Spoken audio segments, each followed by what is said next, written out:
is please, everybody, keep in mind and remember, Drake is not God. He is not the Messiah. He is simply bringing a message to you that of information that he has to help regain our great land. So, emails such as, I'm going on a cruise, is it safe to go? Oh my God, I have Drake's blessing, I can go now. I mean, come on, people, that's a little ridiculous, don't you think? Anyways, Drake,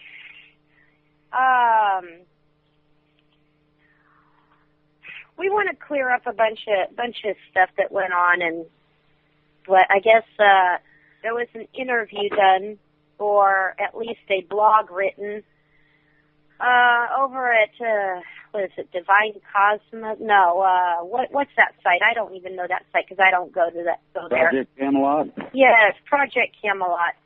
And I want to let you go ahead and address those because I do know that those people love to cause issues, and it's just not the greatest thing. You're not the only one who they have demonized, victimized, caused trouble for, and so on and so forth. And I want to give you the chance to address that. Okay, well, if anybody hasn't read it, they might want to go read it. Some of the information's correct. Information-wise, they've made a couple of glaring errors. One of the things I see that they really are adept at doing is creating controversy by taking a snip out of somebody's overall conversation and saying, see, I told you he was nasty, sort of thing. Fairly childish in some ways, but it put an interesting political spin on it. Now, I was a member of a group of veterans called the Vietnam Brotherhood. And they're trying to say that, or state, actually, they do state in that post that I was the founder of it, which I am not. Now, what they don't know is that these people are very sensitive about that, and I'll be surprised if they don't file in conjunction with me the lawsuit that's probably going to come at you.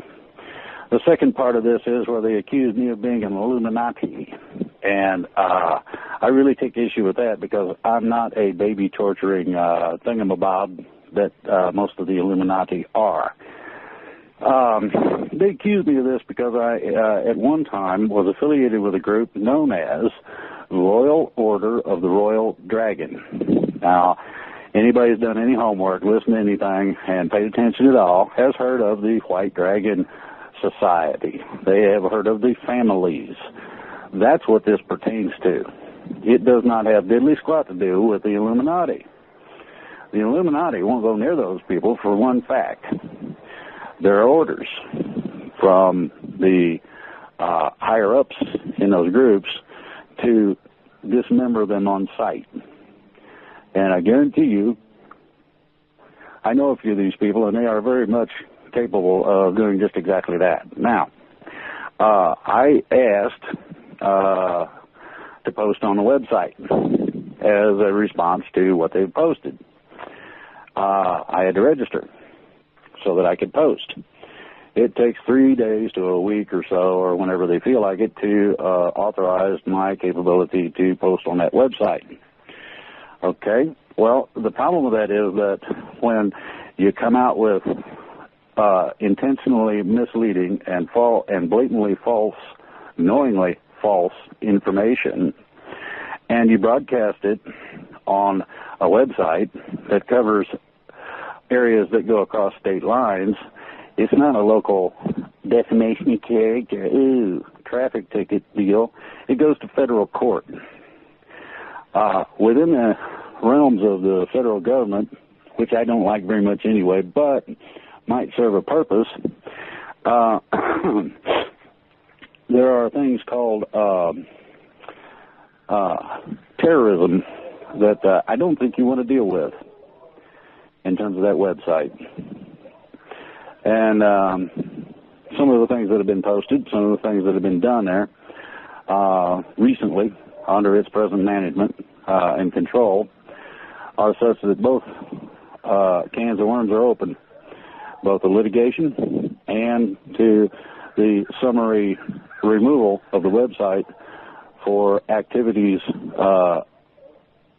opposite the betterment or continuation or continuity of government. So, you may be in a lot more trouble than you think.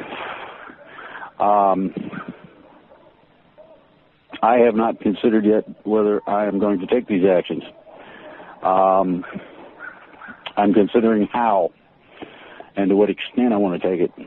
The individuals who run the website, the individuals who posted, all of the people who can allow access to the website will all be held responsible in the case that I decide to litigate this.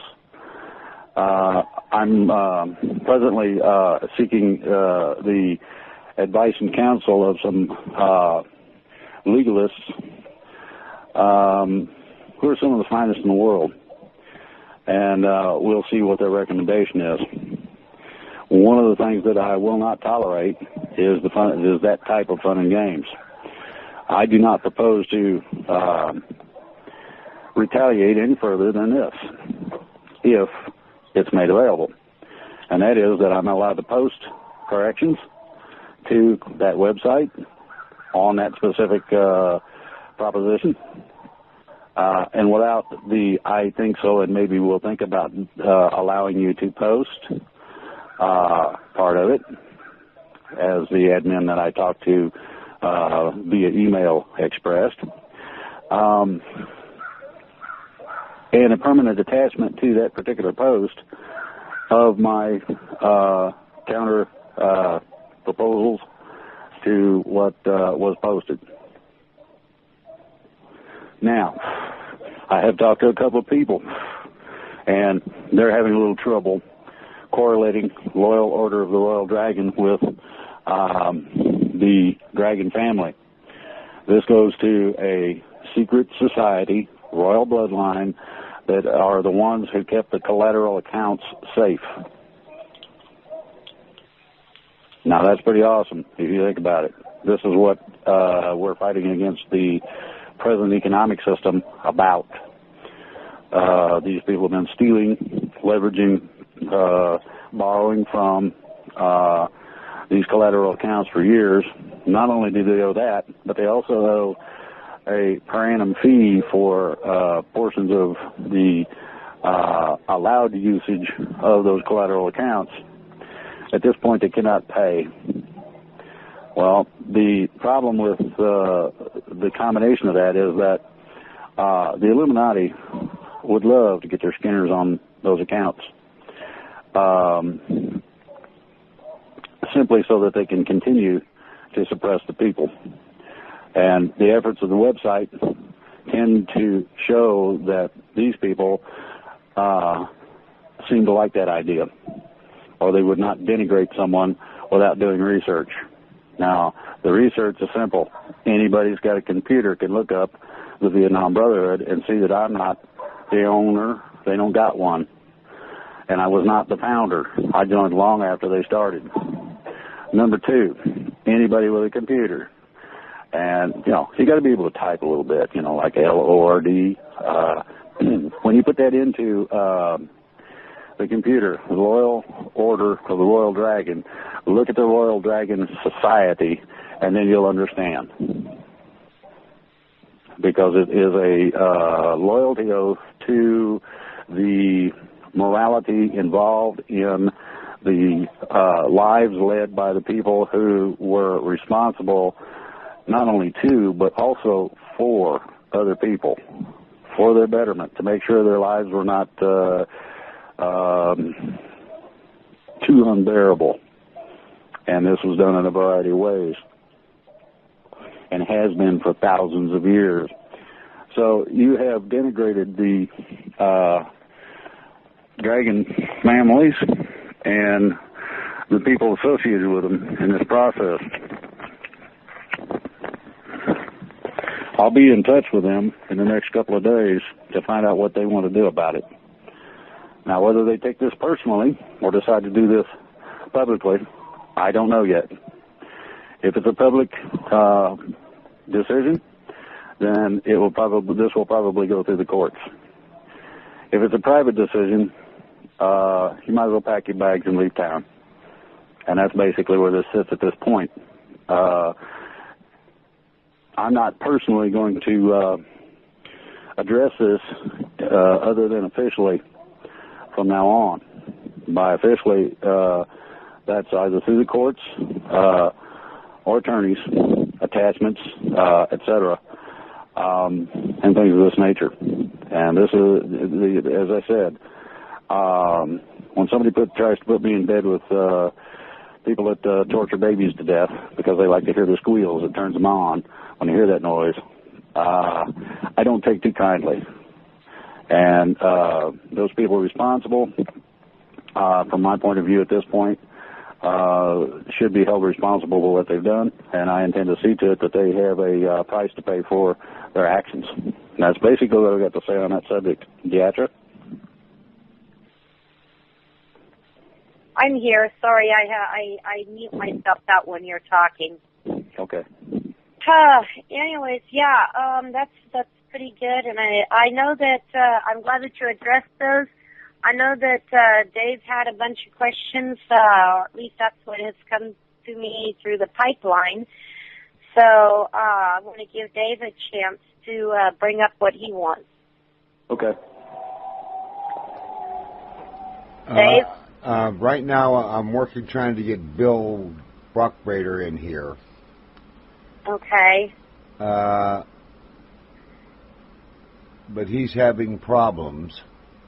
Yeah, I had problems all morning trying to get Skype to work. As a matter of fact, I was complaining to Drake about it.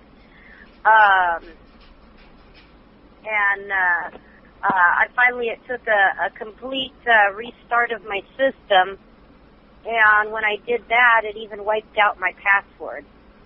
And so, yeah. Anyways, yes, it's been now, I want everyone to just sit down and relax. People say they can't hear. Well, the audio's fine in the room. Now, yesterday, Kerry Cassidy was interviewed by who? Chris Vortex on Dream Vortex Radio, on Revolution Radio. I put questions in the chat room, in the Skype chat where she was. She didn't even acknowledge me. What I found interesting is this. Tokyo Rhino, one more time like that and you're gone. Now, right after that show was over on Confessions of an Ex-White Hat, they railed me once again. Last week, Kerry Cassidy and Project Forum, or Avalon Forum, was served with a multi-million-dollar lawsuit. It wasn't mine. I am not going to sit down and stoop over and lower myself to play that stupid bully game they like to play with people. And I would just wish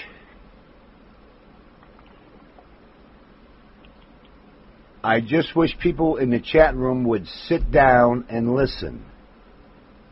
We know you're there. We're trying to answer your questions. If you have not read the questions and answer that's up on the main page, you click it and go straight to it. Just listen, please, people. I beg of you. You're acting like a bunch of little children. Can Drake hear you? Can do this? Can I change my Tampax now? Can I change my man pawn? Good God, folks, you're adults. Please act like it. Good luck. Dingens, and if you don't like my chat room, relief is a simple click away. Now, I want to read a document I got last night, as soon as I find where the devil I put it.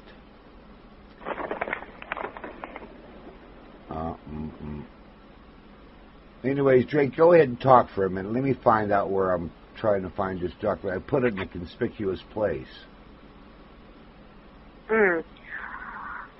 Well, like kind of in the lines of what Dave was saying there, guys, we have got question and answers that Wolf Spirit has been awesome to put up on his website. We're still compiling a lot more. But please, guys, let's use some common sense here when we ask questions. We get so many of the same repeat questions that have been answered over and over. They've been posted here on Wolf Spirit. And we're at the point right now where when we get repeat questions, we will no longer respond. I've become very close friends with the delete key, or the delete button. So, guys, we need to really think about the questions that we write. Anyways, Drake, you have a lot of people in here in the chat room I'm noticing this saying they really wished you had never got involved with Camelot. Yeah, well, things happen at times. I wanted to say hello to Keith, my friend, and apparently that was a big problem. So, Ted, the problem is no longer going to be mine. This is not going to damages type lawsuit. This is one for action only, and involves things that people are not going to like. One of those could be an absolute requirement that they be disbanded. So I'm going to just let it ride until I hear back from the White Dragon family to see whether or not what they're wanting to do about it, because that part of it's out of my hands. I do know that they've got people all over the world that are extraordinarily loyal and extraordinarily capable of things, and I would not personally want them as enemies, but apparently Cassidy likes that kind of thing or scenario. So as far as I'm concerned, I'm not going to encourage them to do anything one way or the other. I'm just going to leave it in their hands. Whatever they decide to do, Cassidy's stuck with it. Okay. David Wilcock told me Camelot was a ragbag. I'm sorry. We tried to warn you, Drake. That's a quote, okay? So, anyway, he said it was a ragbag, and that's why he quit. He disassociated with it. Primarily, some of the earlier work was extraordinarily great. Apparently, there was an ego problem, and I believe that still resides on the website today. There's also apparently an attention problem. I don't know if that goes to sexual orientation or other amenities, but my suggestion is that they stepped on their own toes pretty badly, or they would have an extraordinary readership like they used to.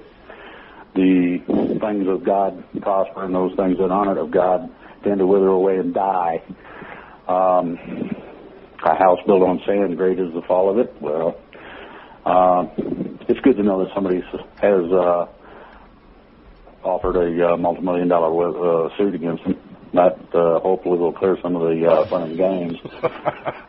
Personally, I understand the responsibilities of writing, and I will make a suggestion that if somebody wants to understand and see the political spin, the links on the web on that conspiracy theory page on that particular article do go to some interesting conversations that I did have when I was doing counseling, among other things.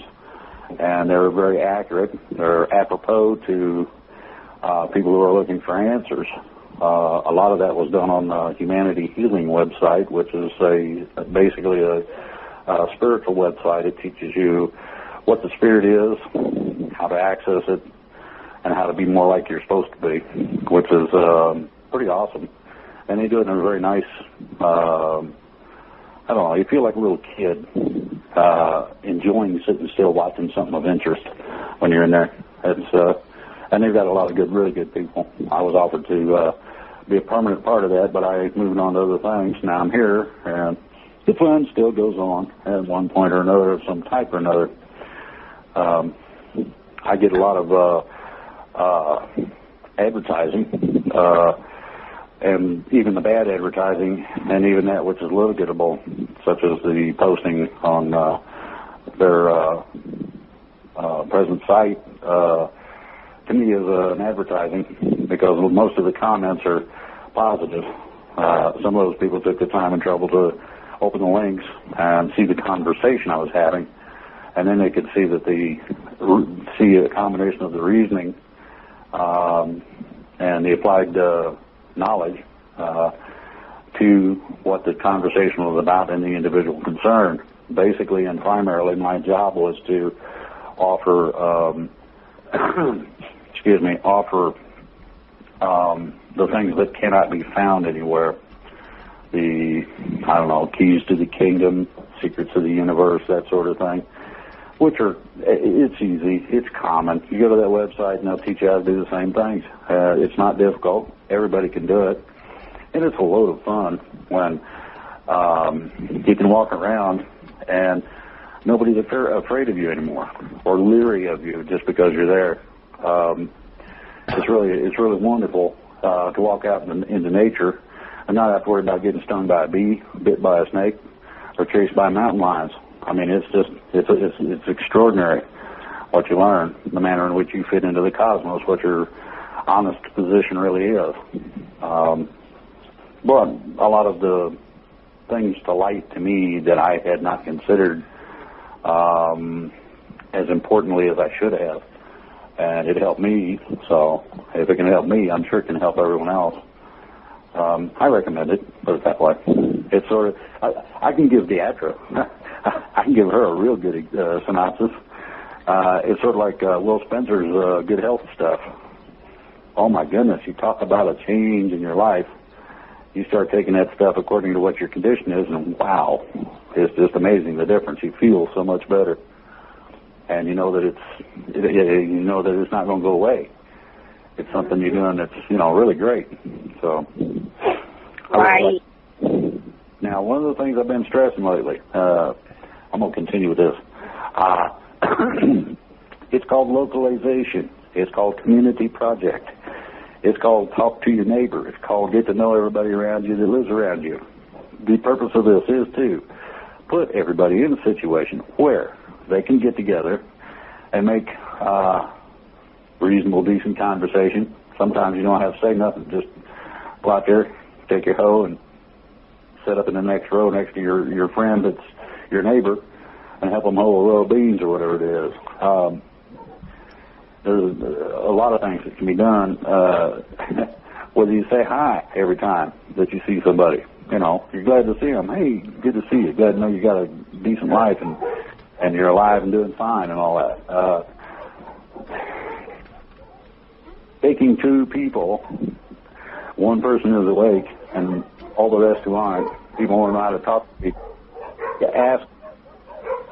We got dogs barking big time in the background. They're agreeing with Drake. Oh, is that it? Okay. The ideology is one person who's awake and the rest of them ain't, and you want to get the message out, go talk to somebody. It don't matter who it is. Is there something that we know that could be done that would benefit everybody that they'd probably like to have took care of? That could be anything. Squeaky hinge, chipped steps, somebody needs their grass cut and they can't do it for whatever reason or won't, irrespective. Just go and get it done. You'd be shocked.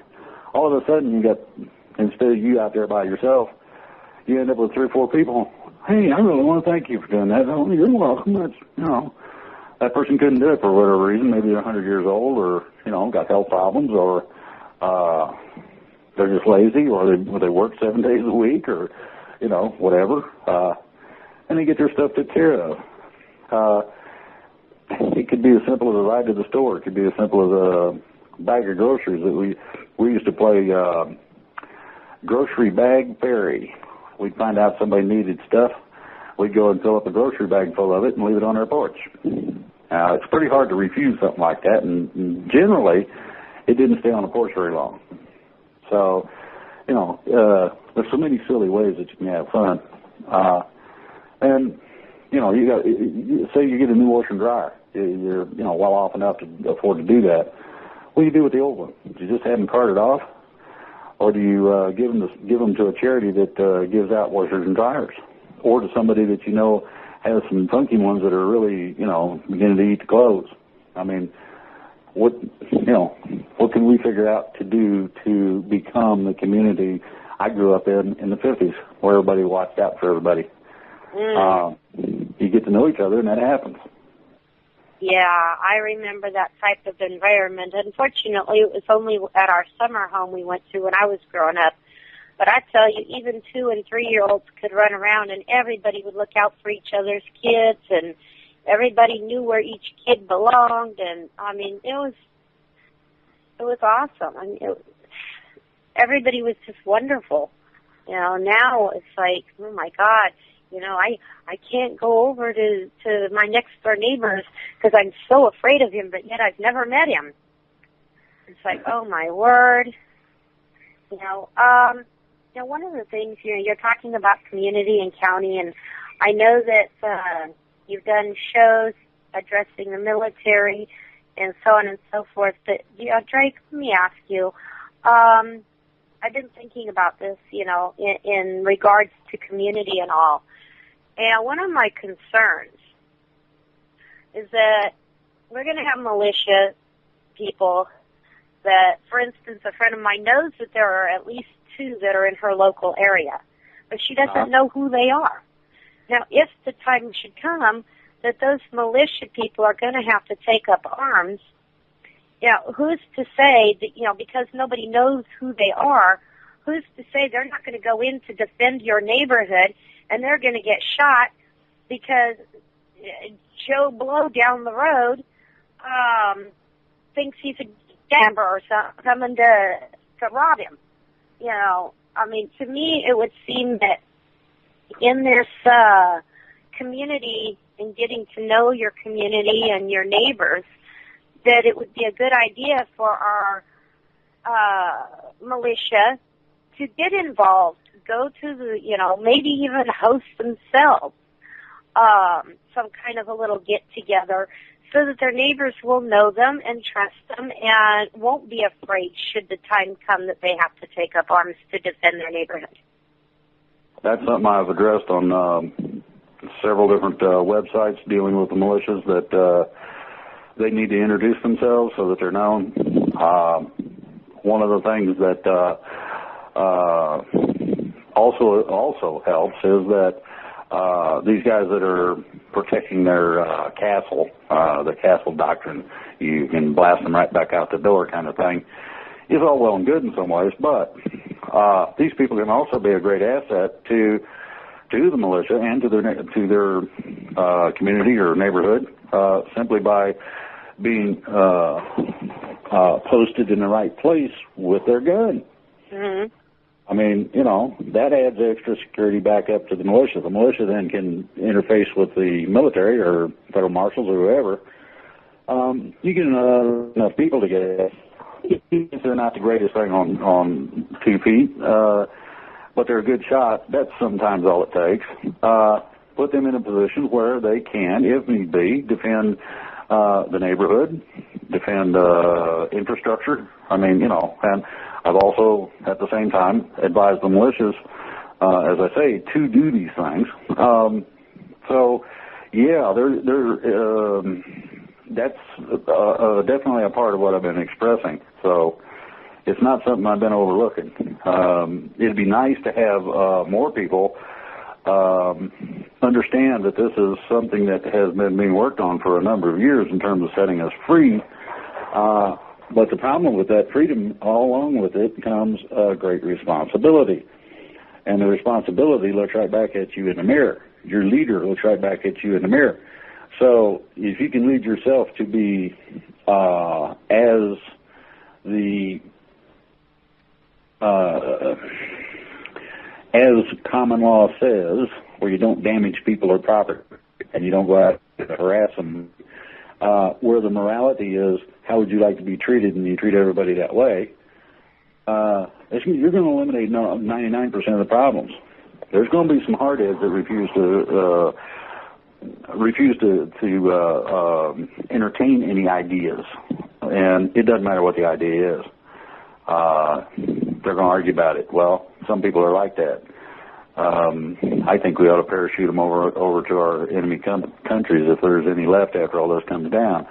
But that's just my opinion of solving two problems. But the basic of it is that I'm lucky in a lot of ways. We got into an area where we felt like we stepped back in time. People you don't even know wave at you. People you never heard from before in your life. Hey, how you doing? I'm good. How are you? I'm fine. I don't know who that is, but it makes you feel good, and that feel good gets passed around, and everybody feels a little better about themselves. Consequently, they feel a little better about everything else, and the sunshine goes up a little notch. So, you know, it's never ending. Now, one of the problems that people don't understand is the importance of the localization or community project.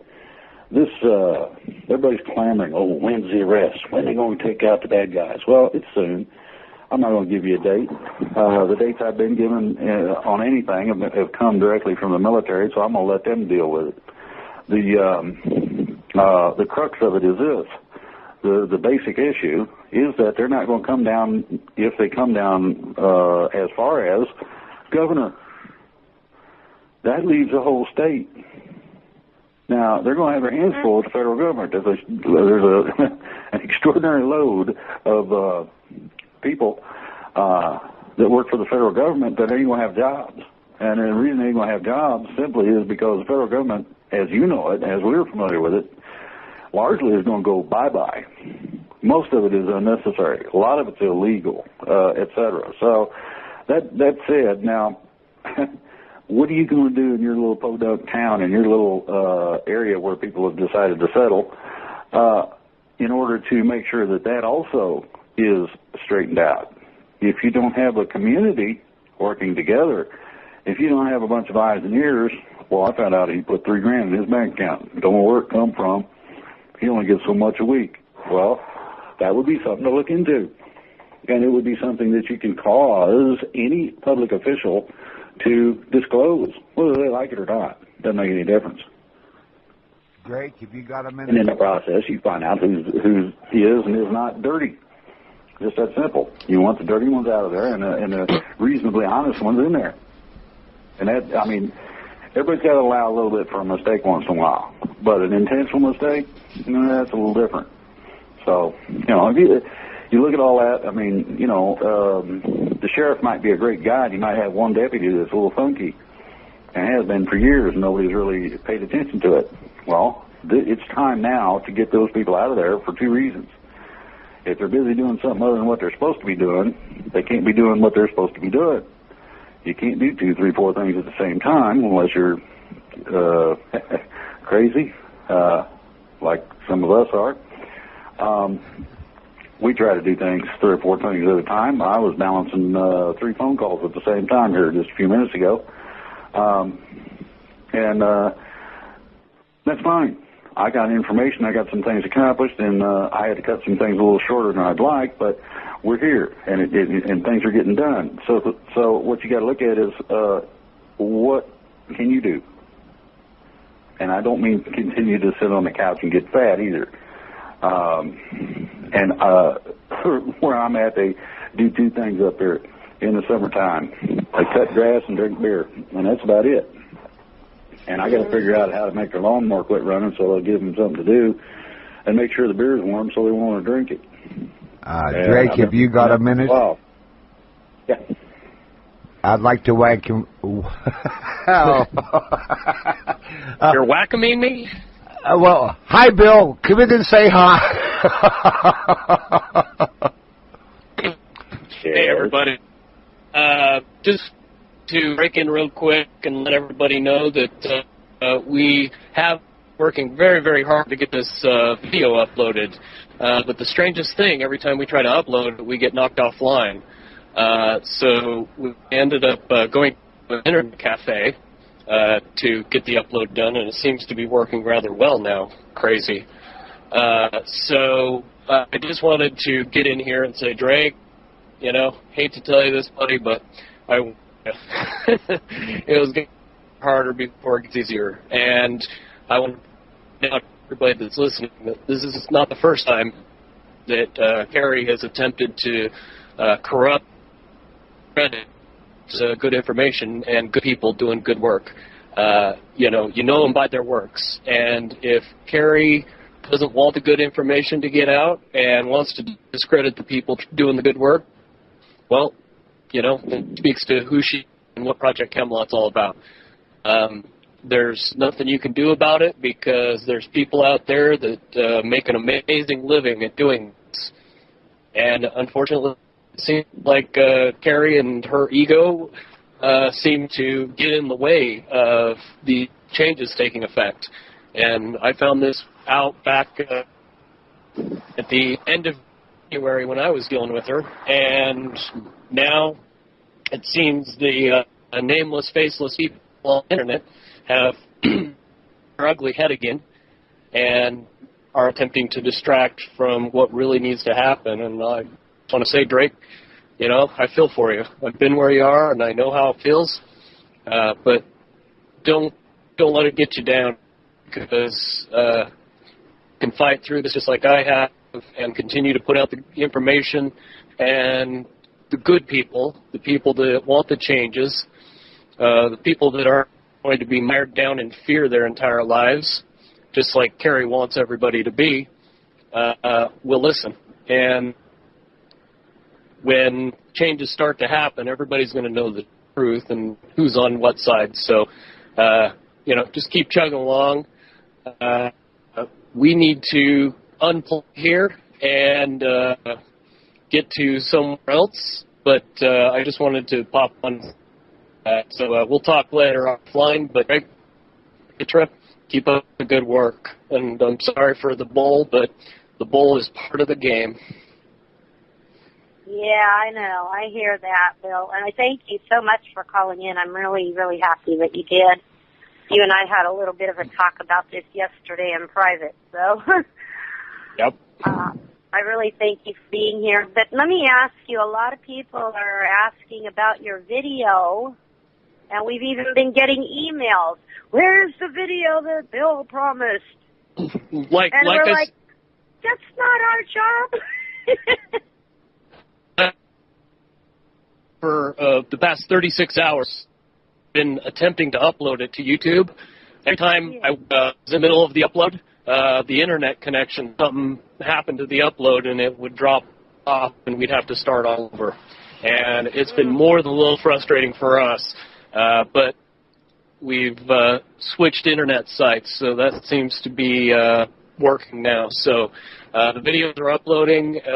Check them out. I'm also going to have good people spread them on their channel so it doesn't go away. Okay, great. When you get that, I'd like to, I want to hear it. Please make sure you post us the link to that, and we may be able to duplicate it on our website. As long as it, you know, we'll have Drake will look at it too, and we'll see, make sure that it all coincides with what we're bringing forward. Okay. Like I said, I will post those links on Facebook at the in the Bill Wood group and in the Tree of Liberty Movement group, and Beatrice promised me it'll be up on the Freedom Reigns group too. Yes. Just make sure you email it to me, and I will definitely get it over there. And it will be posted on Wolf Spirit Radio. I can guarantee it. Yep. So, anyway, thank you so much, Phil. I'm really glad that you were able to make it in. I know it's been difficult. And like I said earlier, my Skype has been acting up really bad today, too. So, Okay. Funny that these important information's coming out. So I'm going to get going, but thank you for having me on the show, and we'll talk again soon. Great, thank you. Drake, it's getting really close to top of the hour, and if Dave wants to, we can go ahead and take a break. And then let's go into any updates that you might be able to bring to us. And then I'd like to talk a little bit more about the local community. All right. Ladies and gentlemen, my brothers and sisters, if I've irritated anybody this morning, that's a good thing, because we're adults. Let's act like adults. And Drake and Deatra, I want to thank you again for coming on. And we had little hamster techie problems here this morning. We got them straightened out. But I'm going to play a little song. It's called The Loyal One by Dan Gibson. We'll be right back, ladies and gentlemen. Please relax, get a cup of coffee, go drain your yellow eyes, make them white. We'll be right back. Oh, welcome back. When we left, I said to Drake that we'd like whatever update that he can give at this point in time. We know that, there's a lot of subjects that he is not at liberty to discuss yet. During that break, I decided to go and check email. And guys, please don't send me links to everybody else's information. I'm getting the same things 30 and 40 times in a day. This is ridiculous. I am not going to answer them, period. So go ahead, Drake. Give the updates. Okay. I've been having a variety of discussions with a variety of people lately, and one of the things that I've been stressing is that there are several things that people don't know about that are going on, and some of those took place recently.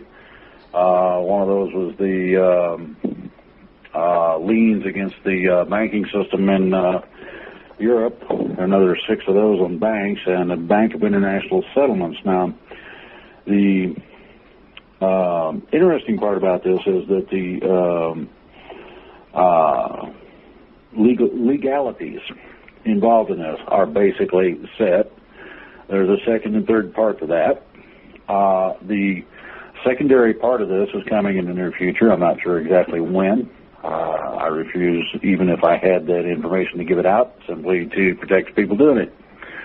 The secondary part of this is causing the liens to become a warrant. And the manner in which that is done is requiring the bank, according to its charter, to pay its annual fee on the amount of the collateral accounts that they have been using as collateral to maintain their own operations. When that's done, the request for payment then becomes a warrant to the bank to produce their payment. When the bank cannot pay this, they immediately refer to their bonding company. The bonding company then takes care of the problem, whatever it may be. That's the system. The problem is that the bank can't pay it. They don't got that kind of collateral in gold, which is the required payment. So consequently, they're going to go to their bonding company for the money. They don't have it either. So primarily, you're looking at a bankruptcy. Now, if, and this is the interesting part, a bank refuses to perform in terms of reporting to its bonding company that there is some sort of serious problem, then that in and of itself is felonious, and anybody who is involved with that bank can go to jail. Secondly, if the bonding company, if they do report to the bonding company, the bank is clear to that. If the bonding company does not report back to the lien holder, that is also felonious, and everybody associated can also be arrested. So you've got an interesting situation. They can't pay the money either way. So these things are going to become extraordinary issues. Now, there's been several trips overseas by different individuals that basically what they're doing was they were going to foreign entities who do have capability of helping and requesting their help with their hat in their hand. Please fill my hat with gold or something. We got problems. And each and every last time they were turned down. The reason for that is becomes obvious when you understand the structure of what's really going on. As I was told today, 143 country consortium refuses to abide by the Rothschild-Rockefeller banking system any further. They are done with it. They have been themselves stolen from, raped, or however you'd like to look at that. And consequently, they decided to form their own so they wouldn't have that trouble, and did. So basically, the other basis or basic part of this is that as these things transpire, then these people who are iffy at best, who did this on purpose in terms of our banking system trying to eat us up alive, are being systematically singled out. And that systematic singling out is going to come in the form of these arrests that everybody's been talking about. So you can expect, I would say in the near future, everybody loves that, maybe yes, and someday, to see some extraordinary changes. Now, it's been intimated to me that some of these people will be taken, even though publicly, one at a time. Now, that does not preclude or stop the ideology of mass arrests. What it does is it allows the individual to be controlled, and it allows access to their records, which shows all of the underlings and whatever who were involved in this. Then you bring in the bus from the local prison and fill that mother up and get rid of the problem. Now, my understanding is that the Federal Reserve, in terms of its collection branch known as the IRS, is supposed to last for a year. I've heard 3 different stories on that. One is that they can close it down in a year's time and get it straightened out. I think that's wishful thinking. The next one is a minimum of 2 years. And they said that they may be able to do it in that period of time. They weren't sure. The last one estimate was 4 years. Now, this does not mean this thing's going to be active in any way, shape, or form during this period of time. But everybody knows at tax time, the kind of extraordinary record requirements, everything what you had for lunch 3 weeks ago, is included in the paperwork, so you can imagine what kind of files I got to go through. That, to me, looks more like 4 years. So these are things to bear in mind. As far as activities, there's several things going on, but they're in process. If I could talk about them, I surely would, and I'd love to, but right now, it's not a good idea because of them being in process. If somebody wants to check on how things are going, if you look at the Baltic Dry Index and you look at the currency exchange rates and the bond rates, that'll give you an indication. There's 4 or 5 countries in Europe that are getting ready to go belly up.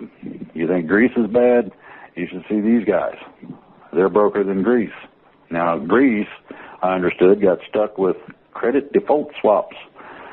Now, and they've been borrowing against them. I mean, these things are so terrible that the finest mathematical minds can't figure it out.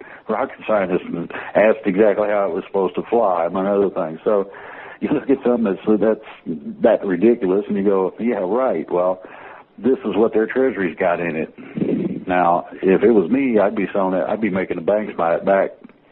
I'm just kind of like that. It's sort of like somebody will say entitlement programs. First thing they go is Social Security. Well, guess what, Turkey? Not only did I pay for it, but these guys that kept the money, they get compound interest, not just a year interest like they pay against the account, but these guys actually got compound interest on money after the fact. They made more than I did, but they want to complain about it as going broke? No. That's called cooking the books. That's called playing under the table, writing things in accounting ledgers nobody can see. This is extraordinarily illegal. My understanding is that there's not only plenty of money, and this was outed a couple of times by 2 or 3 different senators and congressmen, but they're hiding the fact that there is. So don't expect Social Security to have any problems. Don't expect military pensions to be cut off. You can expect a bank holiday. By that I mean when they zero out the funds so that they can get rid of the bad guys, then you're not going to have basic currency like we're used to. And this is where the little bit of silver and that sort of thing comes in, if you need it. Stock it up for a few days, maybe a week or 2 or whatever. Make sure you got some food. Make sure your meds are in order and that sort of thing. But don't be overly concerned. My understanding is the phone's going to work, the toilet will flush, and some people you can go to work and not worry about it, and I've said this before. So overall, it's going to be, I think, a pretty decent deal. There's going to be some gunfights. I've already heard that there are some people that are going, there ain't no way they're coming in here after me. So that's going to be interesting when they, guess they're going to need body bags or something. But so be it. That's not the call of the people that are coming to collect them. They're just something, come with us peaceably. There'll be no problems. We're not going to hurt you. You might get hung later or electrocuted in a chair or something, but we're not going to hurt you right now. Take them to jail. Put them in that FEMA camp they built for us that don't have air conditioning or heating. See how they like it. Off and down the road you go. There's several things that works. I had a meeting today with an international lawyer who is extraordinarily well known, and I was introduced by Mr. Keenan, and I think everybody should know. If you don't, he's the one that filed the liens against the federal banking system here in the United States and also in Europe. I've been privileged to meet an extraordinarily high-class group of people that I was beginning to wonder if they even existed. But not only but we're beginning to get everything run in the right direction, in the right order, so that we can make sure that this comes out correctly. That's one of the things that everybody has to be careful about. This is why it takes a little time to get these things done. Now, as far as the military goes, my understanding is that they are they got at least one thing to wait on. I'm not going to say what that is, but it's coming fairly soon, so we should be in pretty good shape in a reasonably quick manner, I'm hoping. And that's basically the updates, other than the fact that I got in touch with a whole load of new militias, and they want to know what to do and how to go about it, so I've been helping them with it. Well, that's great. I'm happy that you're doing that. Like I said, I want to kind of get back to local communities. You've stated on several shows that the arrests and the takedowns and stuff are only going down to the state level. And, with all of the questions and the comments and such that we receive in email, it all comes to, well, gee, what am I going to do with my money if the dollar's going to collapse and there's not going to be any money? I get this income. What am I going to do about it? How am I going to survive? Questions like, it's not fair that I bought a foreclosed home and now I may have to get. I am sick and tired of the me emails, and nobody thinking about their neighbor. I am really, really tired of it. And I'm sitting here, and I read these emails, and I see how self-centered they are. And I honestly have to wonder how many people are really, truly, honestly ready for true freedom. You know, I'm not saying they don't deserve it, but if they can't get out of the me, me, me mindset, you know, we're not going to have anything any better. You know, we got people coming through, what are you going to do about this? What are you going to do about that? You know, what happens in your state has nothing to do with me or Drake or anybody else. It has to do with the individuals of that particular state. They need to do something. It's not about me coming into your town or your community and making it all better. That's up to the individual of that town or community, period. It doesn't, you know, everybody talks about, oh, we don't want a top-down government. Yeah, we're not supposed to have a top-down government. Then get off your backsides and do something. Stand up, unite together, work together, and take back your communities. That's where it all begins. I can't go in and do it for you. Drake can't go in and do it for you. Nobody can except for you. I mean, I'm so frustrated with people. I'm so frustrated with the me, me, me. You know, there's a lot of people that have put their lives on the line to, you know, bring forth truthful, lawful information to help the communities and the people, but nobody wants to do any of the work. They want everything done for them. You know, I had one of my stepchildren. He was getting ready to graduate high school.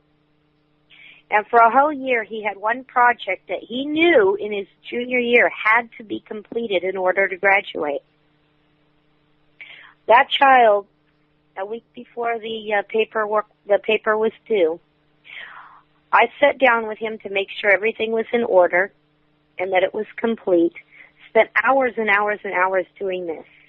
He turned it in the day before the project was, well, we got it completed and ready for him to turn in the day before the project was due. On the due date, I get a phone call from his teacher. Now, the whole thing was he threw a hissy fit, okay, and he destroyed the entire project. He was mad at his father and just said, forget it, and wiped it all off the computer, everything we had done. So the next day when the paper was due, he didn't have it. He went to his teacher, told his teacher, well, my mom and dad won't help me. And that was what the phone call was from the teacher. And I told her, I says, no. I says, you are wrong. I said, we sat up, I personally sat up for a full, complete week to make sure everything was done proper and in order for it to be turned in. I said, it's not my fault that he is 18 years old and he threw a temper tantrum and deleted the whole thing and didn't have it. That teacher looked at me and says, well, or she says to me over the phone, she says, well, do it for him. I said, no, I will not do it for him. If we do everything for you, how are you ever going to learn? If we do everything for our children, how are they ever going to learn to be responsible, mature, free-thinking individuals? That's clear. You know, graduation time came, and I revoked his cap and gown. I told the school district if they dared to give him a diploma, I would personally see to it that charges were brought against them.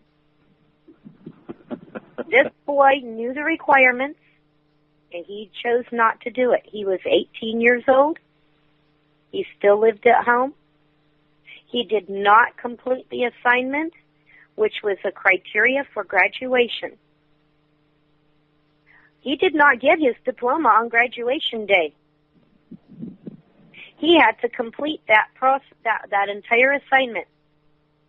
He did not receive his diploma until the following September when school started, because there was no way I was going to raise children that were irresponsible, could not think for themselves, and therefore would end up not being productive members of society. I mean, that may sound harsh, but what are we going to do? Are we going to sit there and do nothing and just let these people come in and take over, take our farmlands, take our businesses? Do we really want to live like that? I mean, that's no better than living in a prison, and we're so close to that already. I am so frustrated. I'm so frustrated with all the me's. And I'm at the point right now where we're not going to answer any, what about me? It's time to take personal responsibility. It's time to show some personal accountability. It's time to work with and get to know your neighbors. We cannot fix it for you. If you want freedom, you have to work for it.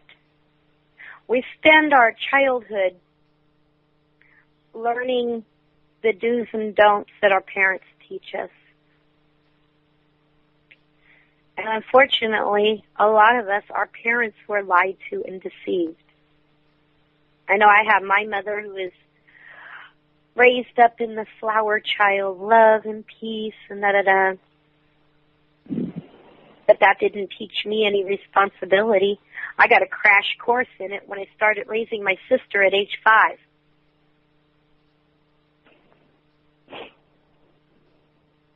All I can say is if you do not get off the couch and get out there and do something for yourself, no matter what we do or what is done at a federal level, you will never fix your state.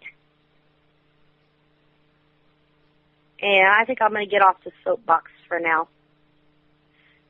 Drake, I'm going to let you take over. I kind of like that speech. This goes to something real simple. And it ain't dogs barking either. It goes to a planning to get people to the point where you are now through encouragement. That encouragement started back in the 50s. It's called the convenience generation. Those who were adults in that era, all of a sudden things were made available. The fast food idea, TV dinners, that sort of thing, was all a plan to do two things. One, make a person able to think they could cook when they couldn't, and to provide for them. This is the doing things for somebody. To provide for them a way not to have to take the responsibility to learn how to produce that meal. This went further, and the furtherance of it was that people were divorced from the land, other than cutting the grass in the yard, maybe growing a few petunias or something of this nature. They were divorced from the land. Most people do not understand what it takes to start from seed, grow a crop, harvest it, and put it up. They go to the grocery and get a can of corn or something, and it does it for them. There's a couple of problems with that. And the reason that they wanted to get you into the idea of that convenience is so that they could come along and literally kill you. You'll find that genetically modified organisms not only are unhealthy, but make you sicker than a dog. both physically and mentally. They put a hazardous waste from the manufacturer of aluminum into the water system, tell you it's good for your teeth. The only problem with it, and it's called fluoride, is that if you put it on concrete, it'll dissolve it. So you tell me how that's good for your teeth.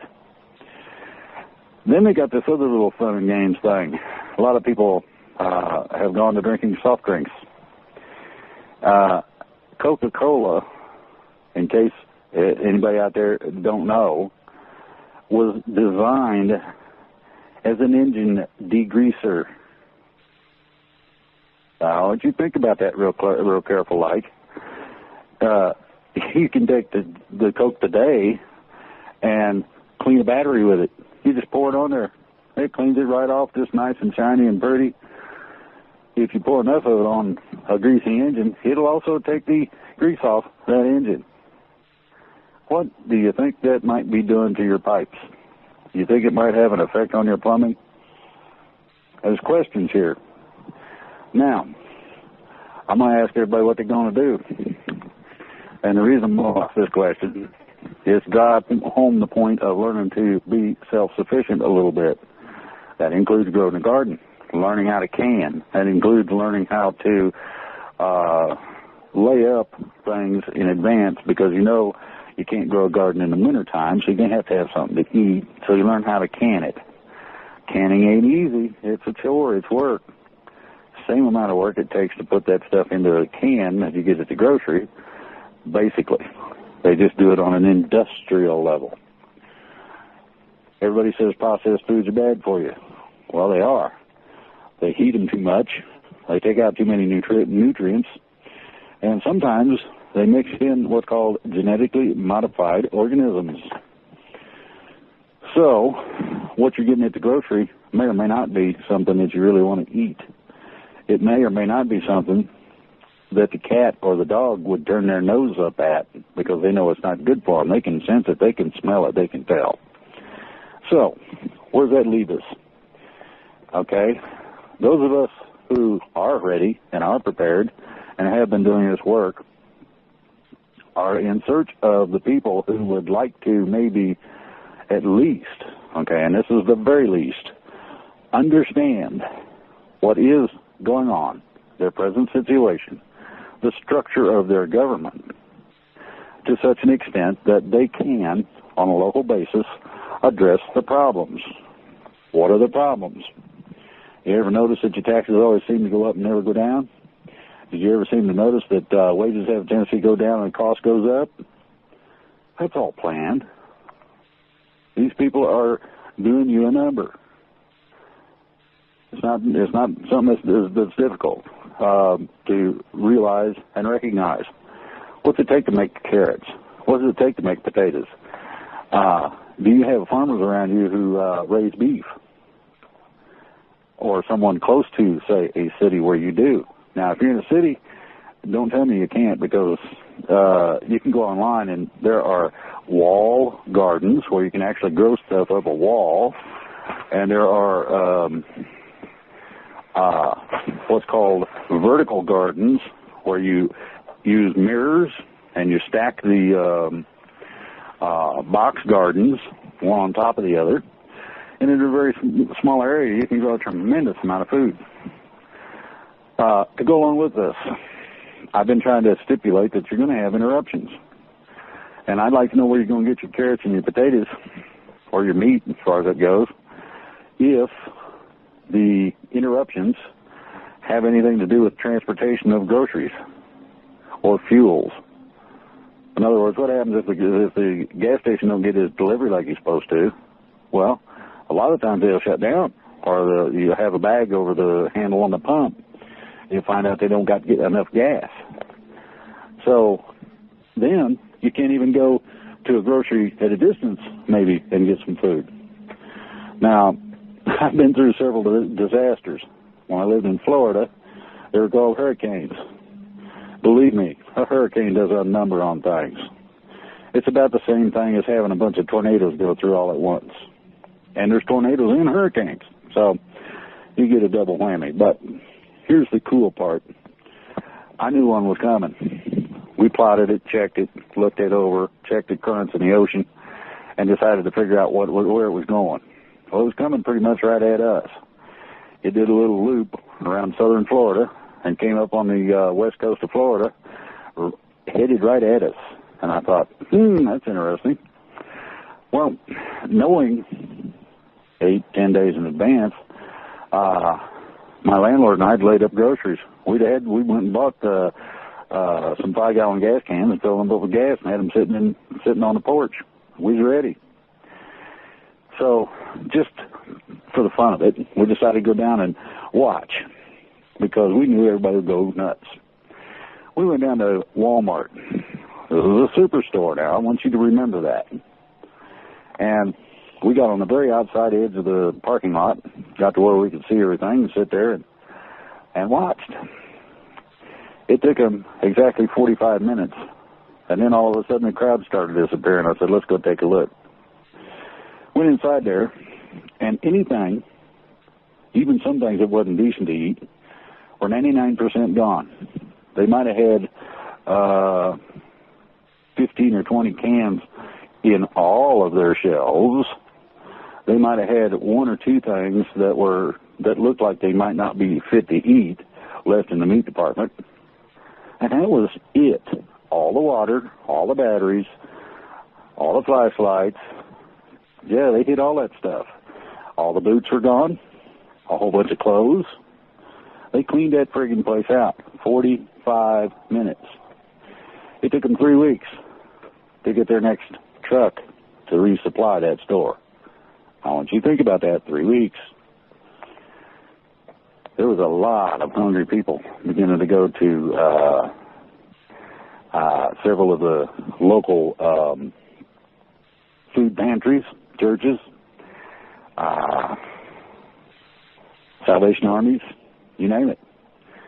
They ran out of food in about 3 days. There were people out trying to figure out what to do, walking up and down the street. My buddy and I started taking them over and showing them that, hey, there's oranges on that tree, go get you one. There's loquats on our tree. Here, have a couple. There's grapefruit right there, and those are sweet. You can eat them just like they are. And we started drawing a crowd. People started coming over and knocking on the door, asking us where the food was at. We showed them how to live off the land just a little bit, and probably helped an extraordinary amount of people. And they kept coming back. They would come over, and when everything had settled down and everything was back to normal, they'd bring a few bucks over and say, hey, thanks, man. And I can't take it. What do you want me to do? Well, we made a little collection. We weren't destitute. We made a little collection thingy, and we kept all that little whatever they brought over for about a week and a half. A little coffee can. And we took it over to the Salvation Army. And took it to the person that got what's called passes and vouchers and things of this nature, where a guy that doesn't have anything can go wash his clothes, or people that need some medical assistance can get the medicines they need, that sort of thing. And so we got a double whammy. Made a deal while just after that hurricane with the church. I said, I got a 1-ton truck, and it's a humongous thing, and I can haul a whole bunch of stuff in it. What do you need taken where? If you buy the gas, I'll go. I went through 15 tanks of gas in that truck in 4 days. I put something along the line of 12,000 miles on that truck, which was great. I was able to do something. All it cost was gas, and they had sufficient funds to make sure I got it, and people got the food they needed. We went out to the areas where there wasn't anything, where the hurricane had cleaned everything off. People have to realize that this kind of thing can happen to you. Oh, never in America. This ain't no way. Land of opportunity, and everything's cool, and we're so rich it don't matter. And what are you going to do if don't work the way you think it's going to? That's the question.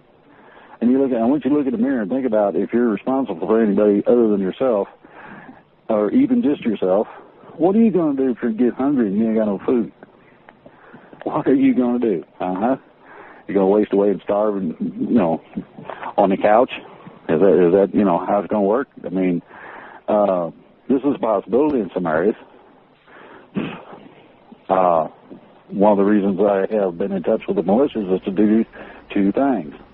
One is to make sure that they're aware of the alert status, as I was requested by the military to do, and each and every last person within the sound of my voice, especially people in militias, need to not only introduce themselves to their community, but also go out there and partner up with them. Wake a few of them up. Drake, pardon me for interrupting. Let's take a break for a minute because Eva has a very important announcement about the Bill Woods videos. Okay. Eva? Hi there. Thank you. Hold on one second. Hi. So we have been diligently wrestling with our internet connection and had to jump to two different locations in order to try and upload them. And we're almost finished here. Just wanted to let everybody know the information is definitely of a sensitive nature, and we wanted to take our time to kind of gather our thoughts. Well, Bill wanted to take his time to gather his thoughts and kind of make sure that he had addressed everything as completely as possible and as concise and directly as possible. And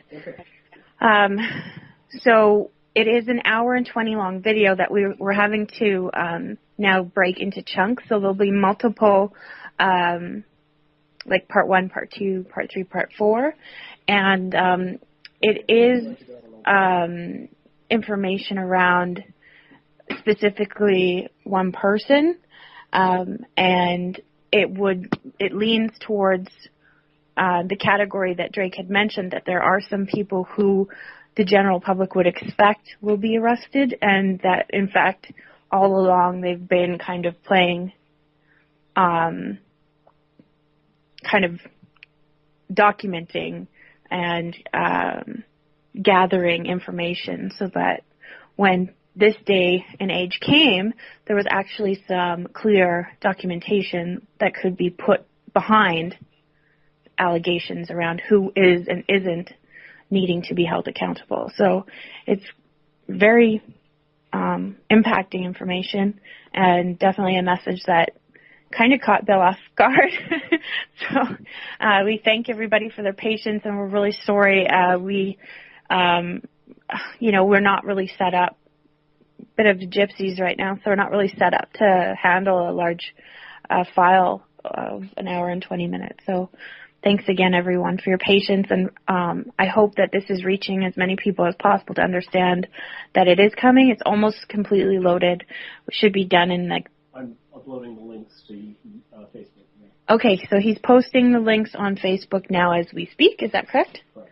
That is correct. So on Facebook, we'll put it on Dave's chat and also our Tree of Liberty website. So everybody can go to Facebook, our Tree of Liberty, or Bill Wood, Bill Brockbrader, and Freedom Reigns. We'll put it on that one too? Mm-hmm. Okay. So we're going to try and put it on as many different venues as possible so it gets out there. So thank you. Is that our treeofliberty.com? TheRealTreeOfLiberty.com. Well, say that so I can write it in here. Hold on. Tell them I'll send them. Okay, Bill's going to send you the links. Okay, and I'll post them. Okay. All right. Thank you, Pops. You're welcome, sweetie. Give him a hug for me now that I stepped on his big toe. I will too. And Drake, I just wanted to say thank you, and Deatra. I really liked what Deatra had to say about the mentality, and it's kind of it parallels the story of the caterpillar who's like consumer mentality, more and more and more. It's never enough, always looking for more leaves to eat and consume. And they gorge themselves till they hit this point of, transformation where they have to go into their cocoon. And if we help them out of the cocoon, once they've turned into butterflies, their wings actually won't form because they have to struggle in order to be able to actually fly. They have to go through that. So I really loved that story about your son. That was awesome. Well, thank you for sharing that. Thank you, Eva. Alrighty. As soon as Bill gives me the information, I will post it in the chat room. And I can't do it till then, folks. Learn patience. If nothing else, learn patience. Well, thanks for fielding all those questions too, Pops. You're welcome. No. Thank you, Eva. All right. Back to you guys. Bye. Thank you, Sam. Thank you. That's good to know. Okay. Drake, did you want to continue where you left off? Well, basically, what I was running to is that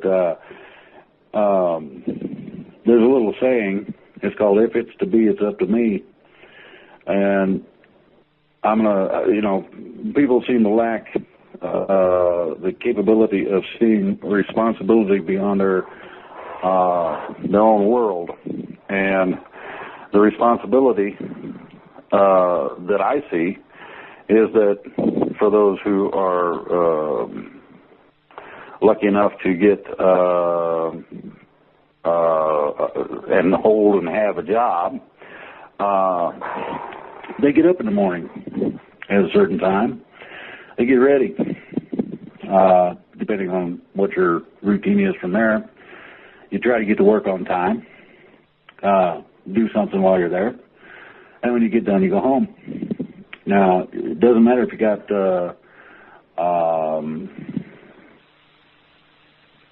responsibilities other than yourself.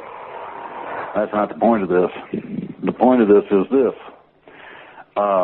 If you have enough self-discipline to follow that sort of routine, you should have enough self-discipline to extend yourself beyond your seemingly limitations.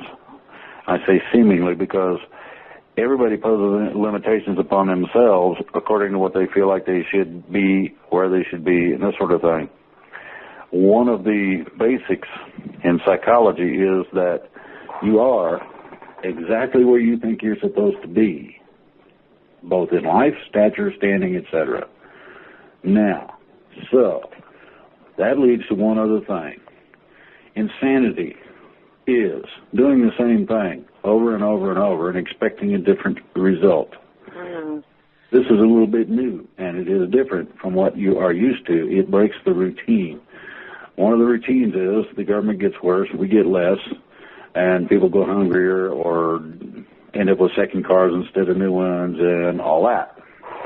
That goes to the me, but it also goes to the fact that each individual, has not extended themselves quite far enough to try to make a difference. And in terms of being able to make a difference, that difference is the extension of yourself beyond whatever it is you have in the way of a routine. It could be just simply spending a few minutes talking to somebody next door. It's not, it doesn't have anything to do with being your own man. It doesn't have anything to do with your standing or your stature. It don't matter if that person's poor, rich, whatever. Doesn't matter. Go talk to them anyway. You might just find that they have had the same kind of problems, and people think somebody's well off. They may have the same problems you do, but the numbers they're dealing with is different. Their light bill may be what your mortgage payment is, but the same sorts of problems are beginning to encroach on them as well. This is where the support for things comes into play. It's not just the average, everyday person who's having these problems. The extraordinarily wealthy are now not so extraordinarily wealthy as they were. The next step in this is to reduce them from wealth to middle class. And the middle class just barely exists. Why? Because you're not getting paid a rate that fits with what is considered middle class standards. I read an article in a magazine about hunger and food uncertainty. Now, in the past, people lived on the land, so they had something to eat. It might have just been beans, but they did have something to eat. At least this keeps someone from starvation. Nowadays, some 50% of the population relies on food stamps. The reason they do is that they make like $11,000 a year. Now, I want you to think about that. That's less than $1,000 a week, or $1,000 a month.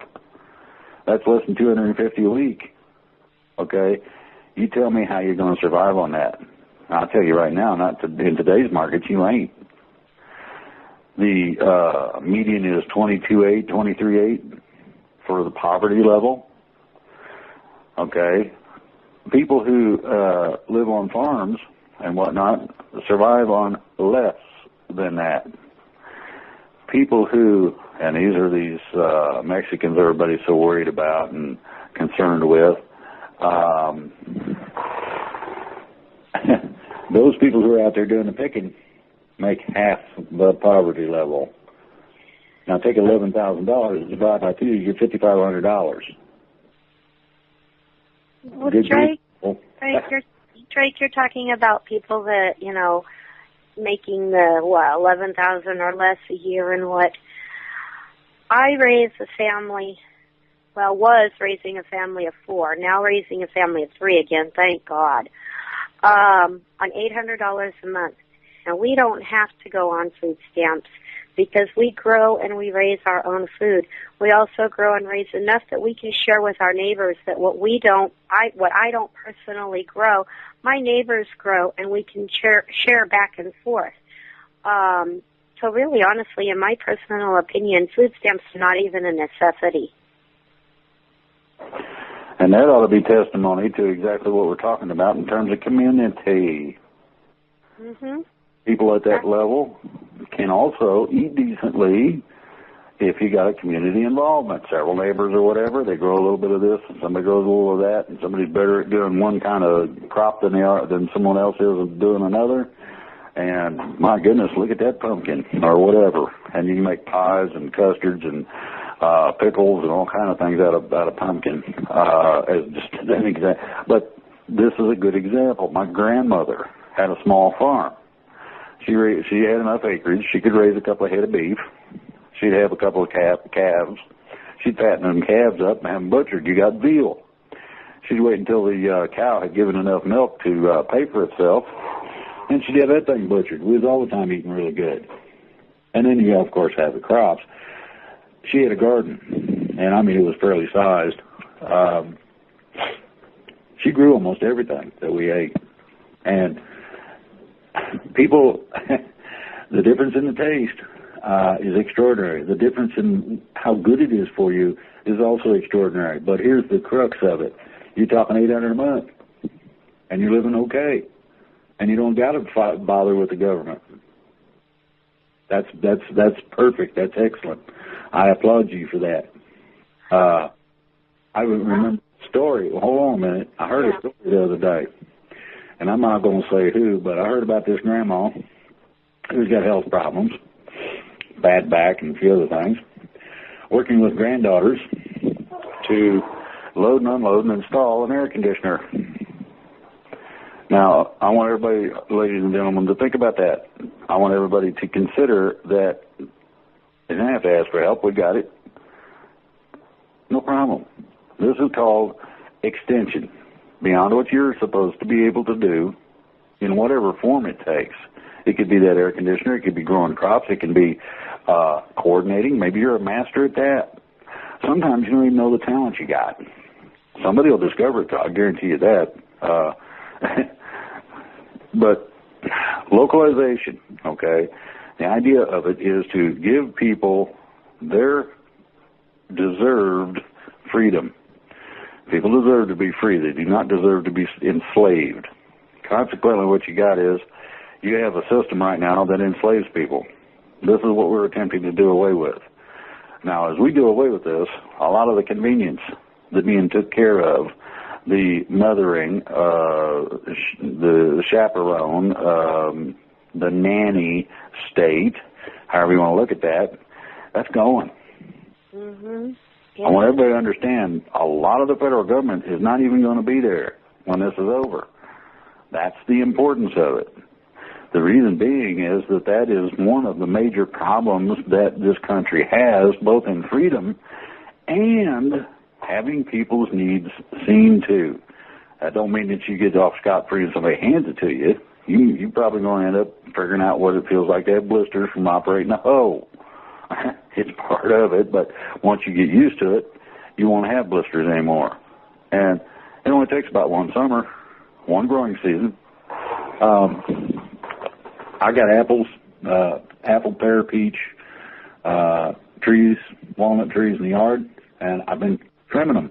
First time they've been trimmed in 15 years probably. We took a truckload of trimmings just off of one little grape arbor. Now, by truckload, I'm talking about stacked up, stick 2x4 down in the side so you can hold it all in one spot. I'm talking about a truckload almost as big as a truck. This is a pickup truck, yeah, but it's, a huge load. That thing had never been trimmed as far as I could tell. So now all of a sudden it's going, wow, I got a haircut. Wow, does that feel good? It's got bigger leaves already than it did all last summer. So, learning how to do this, it's not as such easy, and it won't be anymore. A lot of the convenience things that people are used to are not going to be readily available. I want everybody to understand that. It's going to be more of a regression or a turning back in time to an extent. Now, that don't mean you're going to live in a log cabin with dirt floors and a fireplace. You can if you want to, but you don't have to live like that.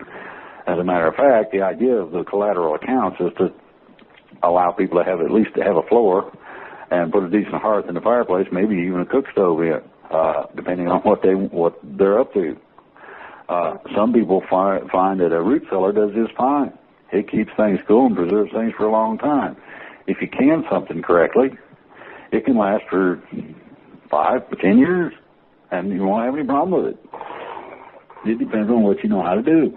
And learning this stuff is fairly easy. You can go online, most people, and find out everything you need to know. How to prep the ground, how to can the thing, what you got to do to it to can it, what you have to do to it if you want to preserve can it, and there is a way to do that. That's a little different than just straight canning.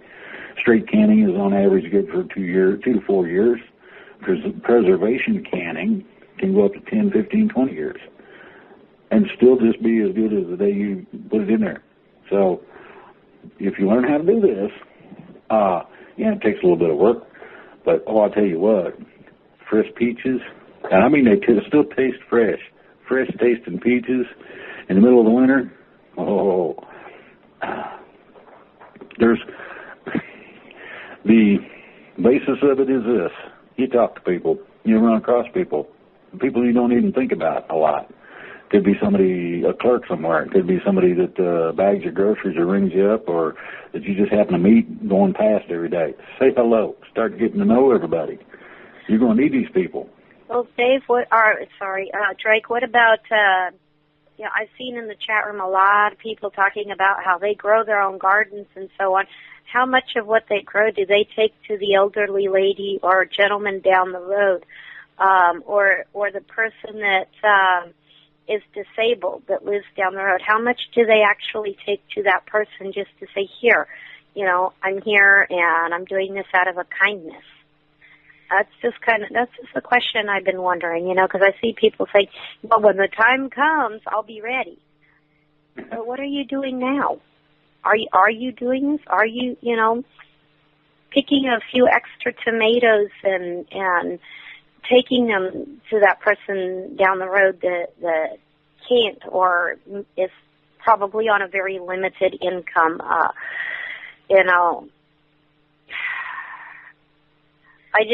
I wonder, because I see so many, when the time comes. Well, the time is now, guys. The time is now. Well, there's another part to that, too. We drop off groceries to a couple of different places. People have told these people they don't have nothing to eat, and so they make sure that they do. They take a few canned goods out of their own pocket. They take a few canned goods and that sort of thing, and help them out some. Well, now we got several people that are dropping food off to these different individuals that make sure that these people get the food. They even cook for them sometimes, because some of them are not real capable of doing that. And that, if you're not taking it directly to somebody, there's somebody who knows somebody, almost always in every neighborhood. And if you do, it's like everybody teams up and takes care of the granny who can't paint her house. Mm-hmm. That same idea. And it's just that simple. Now, the problem we got is we lost part of a generation to that convenience. The second part of it was that the convenience was used against us so that we could work more, making more money for the bankers. The third part, this is the fun part, they decided to plug everybody in. This is called Internet. And in the process of plugging everybody in, they little side parts of that, such as texting and Twittering and that sort of thing, became absolutely important to the very existence of most people in terms of our coming generation. The kids and the teenagers are busy electronically plugged in at some point or in some fashion or another. And to be quite honest, my kids got a hard way to go. I wasn't nice. I would actually tell them it's time to go outside. You ate? You got your room clean? Yeah. What are you going to do? I'm going to watch TV all day. I said, no, you're not. What do you mean? I said, come here. I need to show you something on the front porch. I get them out on the front porch. I'd close and lock the door. I said, you go find something to do. Oh, they'd be off and playing eventually. It didn't take very long. They didn't want to stay home. They want to go play with their friends. The same thing's true of adults. They say that we're just big kids. And when you get to a certain age and you got gray hair, you can get away with a lot of things and have a lot of fun with it. But irrespective as to your age, from whenever until whenever, find somebody to play with. It might be cards, but it might be helping in the garden. It could be anything. But it's something to do. You get to know people. Do you know how to do this? I sure would like to know how to do this. No, I know a guy at work does. I mean, you care if I invite him over? No. And you get your computer going through for free by an information technology expert. And he fixes everything wrong with it, no problem. Here's what you need to do, keep it running right. Or the mechanic that, is an expert at cars, trucks. It goes on and on. You don't know who's who, necessarily, especially if you don't know your neighbors. So, it could be that you need an electrician. It could be that you need somebody that knows how to reload ammunition. There's tons of things available. I'm a fairly decent carpenter and woodworker. I know how. My physical inabilities have shown up to an extent, but I'm getting healthier. Not worse, I'm getting healthier as it goes along, and hopefully it'll continue that way. But, what do you know how to do that will benefit somebody, even if you just sit there and talk to them? You can learn so much by visiting that retired veteran that's sitting on his front porch now, or grandma down the road that can't get out very much. You can learn so much from them. One of the things I used to love doing when I was a child, and I learned so much, and not even really so much as a child, but even as a teenager. My grandmother belonged to a senior club that just happened to meet across the street from the high school I attended. And they'd always have a luncheon, and it just happened to be their luncheon was at the same time our lunch was. So I'd go over across the street and sit with my grandma and her friends and just listen to the stories that the people would be talking about and sharing with each other. And I learned so much that has really helped and benefited me to this day. So, I mean, our older people they are a fountain of information, and the knowledge that a lot brings forward is very valuable. So maybe that would be something that people could think about. Dave, we are just about the top of the hour, or we are at the top of the hour. Do we want to take another break?